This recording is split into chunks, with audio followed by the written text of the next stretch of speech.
Everyone, welcome back to designer Abhisha. ഇന്നത്തെ വീഡിയോയിൽ നമ്മൾ കോമൺ ആയിട്ട് ചെയ്യുന്ന 5 ബ്ലൗസ് മിസ്റ്റേക്സിനെ കുറിച്ചാണ് പറയുന്നത്. ഏറ്റവും ഇമ്പോർട്ടൻ്റ് ആയിട്ട് ആ മിസ്റ്റേക്സ് എങ്ങനെ അവോയ്ഡ് ചെയ്യാം എന്നതും ഈ ഒരു വീഡിയോയിൽ പറയുന്നുണ്ട്. നിങ്ങൾ സാരീസും ലെഹങ്കാസും ഒക്കെ വെയർ ചെയ്യാൻ ഇഷ്ടമുള്ള ആളാണെങ്കിൽ ഈ വീഡിയോ നിങ്ങൾക്കുള്ളതാണ്. ഈ വീഡിയോ കാണുന്നതിലൂടെ ഫിറ്റിങ്ങിന് വരുന്ന കുറച്ച് പ്രോബ്ലംസൊക്കെ നിങ്ങൾക്ക് മാറ്റാൻ പറ്റും. അതെങ്ങനെ പരിഹരിക്കാം, എങ്ങനെ വരുന്നു എന്നൊക്കെ മനസ്സിലാക്കാം. ഫസ്റ്റ് വണ്ണ് മോസ്റ്റ് കോമൺ ആയിട്ട് വരുന്ന ഒരു മിസ്റ്റേക്കാണ്. നമ്മുടെ ബസ്റ്റ് ഏരിയയിൽ ഒന്നെങ്കിൽ ഭയങ്കര ടൈറ്റായിരിക്കും, അല്ലെങ്കിൽ ഭയങ്കര ലൂസായിരിക്കും.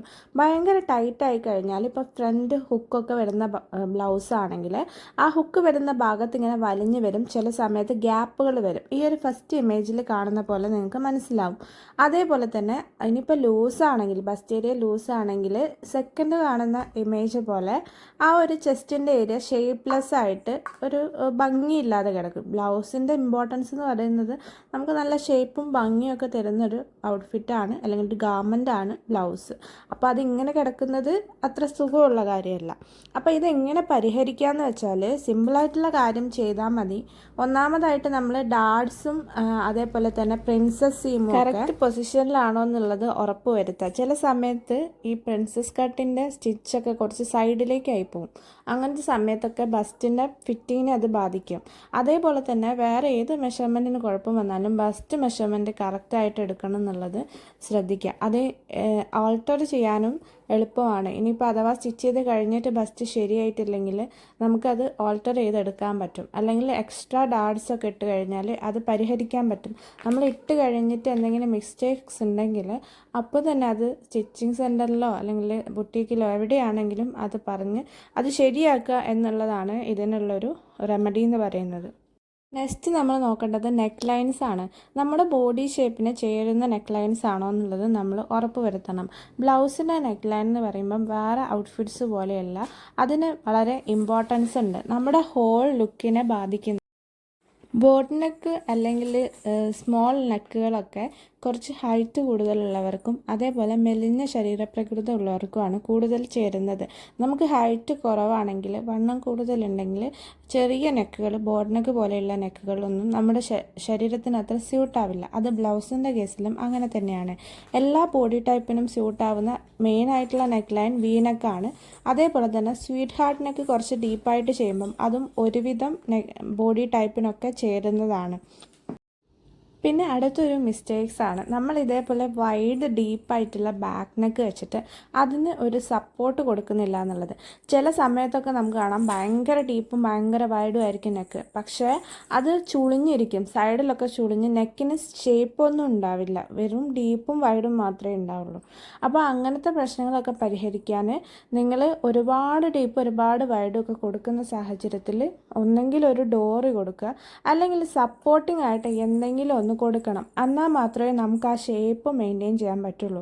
ഷേപ്പ് പോവുക മാത്രമല്ല പ്രശ്നം വരുന്നത്, നമ്മുടെ ഫ്രണ്ടിലെ ബസ്റ്റിൻ്റെ ഫിറ്റിങ്ങിനെ അത് ബാധിക്കും. കാരണം ആ ഒരു ഏരിയ ഇങ്ങനെ വൈഡായി അൺസപ്പോർട്ടഡ് ആയിട്ട് കിടക്കുന്ന സമയത്ത് ഫ്രണ്ട് ഏരിയ ലൂസ് ആവാൻ ചാൻസ് ഉണ്ട്. അതേപോലെ തന്നെ ബാക്ക് ഹുക്കാണ് വരുന്നതെങ്കിൽ ആ ഒരു ഹുക്കിൻ്റെ ഭാഗം വളരെ ടൈറ്റായിട്ട് അവിടെ ചുളിവുകൾ വരാനും ചാൻസ് ഉണ്ട്. ഈ ഒരു പ്രശ്നം ഒഴിവാക്കാൻ ഒന്നുകിൽ ഇതേപോലെ ബാക്ക് സ്ട്രാപ്സ് കൊടുക്കുക, അല്ലെങ്കിൽ ബാക്കിൽ ഡോറി കൊടുക്കുക എന്നുള്ളതാണ് ചെയ്യാൻ പറ്റുന്നത്. നെക്സ്റ്റ് ഒരു മിസ്റ്റേക്കാണ് റോങ് സ്ലീവ്സ് സെലക്ട് ചെയ്യുക എന്നുള്ളത്. നമ്മുടെ ബോഡി ടൈപ്പിന് ചേരാത്ത സ്ലീവ്സാണ് ബ്ലൗസിനുള്ളതെങ്കിൽ അത് ഹോൾ ലുക്കിനെ ബാധിക്കും. കൈക്ക് ഏറ്റവും വണ്ണമുള്ള ഭാഗത്ത് അവസാനിക്കുന്ന സ്ലീവ്സ് എപ്പോഴും വണ്ണം കൂടുതൽ തോന്നിക്കും. അപ്പോൾ ഓൾറെഡി കൈവണ്ണമൊക്കെ കൂടുതലുള്ളവരാണെങ്കിൽ അങ്ങനത്തെ ചെറിയ സ്ലീവ്സ് ഒഴിവാക്കുന്നതാണ് നല്ലത്. എൽബോ സ്ലീവ് ആണ് എല്ലാ ബോഡി ടൈപ്പിനും ഒരേപോലെ ചേരുന്ന സ്ലീവ്. അല്ല, നിങ്ങളുടെ ബോഡി ടൈപ്പിന് ഏത് സ്ലീവാണോ ചേരുന്നത് അതിനനുസരിച്ച് സെലക്ട് ചെയ്യുക. ഇനി ലാസ്റ്റ് ഒരു മിസ്റ്റേക്കാണ് നമ്മുടെ പാറ്റേണിനോ ഡിസൈനോ ചേരാത്ത ഫാബ്രിക് ചൂസ് ചെയ്യുക എന്നുള്ളത്. ഈ ഒരു ഫോട്ടോയിൽ നിങ്ങൾക്ക് കാണാം, ഇതൊരു സാറ്റിൻ ബ്ലൗസാണ്, പക്ഷേ ആ ഒരു നെക്ക് ഡിസൈനും പാഡ് ആഡ് ചെയ്തതൊന്നും ആ ഒരു ഫാബ്രിക്കിന് യോജിച്ചതല്ല. അതുകൊണ്ട് തന്നെ റിങ്കിൾസ് കാണാം. അതേപോലെ ഓരോ പാറ്റേണിനും പറ്റുന്ന ഫാബ്രിക്സ് ചൂസ് ചെയ്യാം. ഈ ഒരു ബ്ലൗസിൽ കറക്റ്റ് ഫാബ്രിക് ചൂസ് ചെയ്തുകൊണ്ടാണ് ഈ ഒരു എഫക്റ്റ് കിട്ടുന്നത്. ഇതിൽ നമ്മൾ ജോർജറ്റോ നെറ്റോ ഒക്കെ ചൂസ് ചെയ്തിട്ടുണ്ടെങ്കിൽ അത് ഇതേപോലെ ആയിരിക്കില്ല ഉണ്ടാവുന്നത്. അപ്പം ഓരോ പാറ്റേൺ എങ്ങനെയാണോ അതിനനുസരിച്ച് സ്റ്റിഫായിട്ടുള്ള പാറ്റേൺസ് ആണെങ്കിൽ ഫോൾഡൊക്കെ വരുന്ന കറക്റ്റ് ഫോൾഡ് ലൈനൊക്കെ കാണേണ്ട പാറ്റേൺസിന് കട്ടിയുള്ള ഫാബ്രിക് യൂസ് ചെയ്യുക.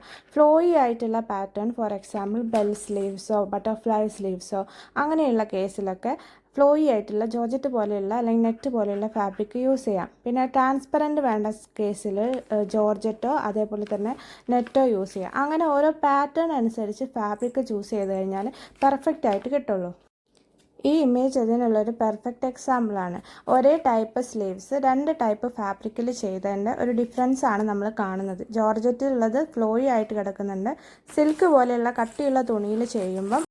ഇതൊക്കെയാണ് ബ്ലൗസിൽ കോമൺ ആയിട്ട് വരുന്ന മിസ്റ്റേക്സും അതിനുള്ള പരിഹാരങ്ങളും. ഈ വീഡിയോ നിങ്ങൾക്ക് ഇഷ്ടപ്പെട്ടിട്ടുണ്ടെങ്കിൽ ചാനൽ സബ്സ്ക്രൈബ് ചെയ്യുക. എന്തെങ്കിലും സജഷൻസ് ഉണ്ടെങ്കിൽ കമൻറ്റ് ചെയ്യുക. വീണ്ടും നല്ലൊരു വീഡിയോ ആയിട്ട് കാണുന്നവരേക്കും ബൈ. താങ്ക്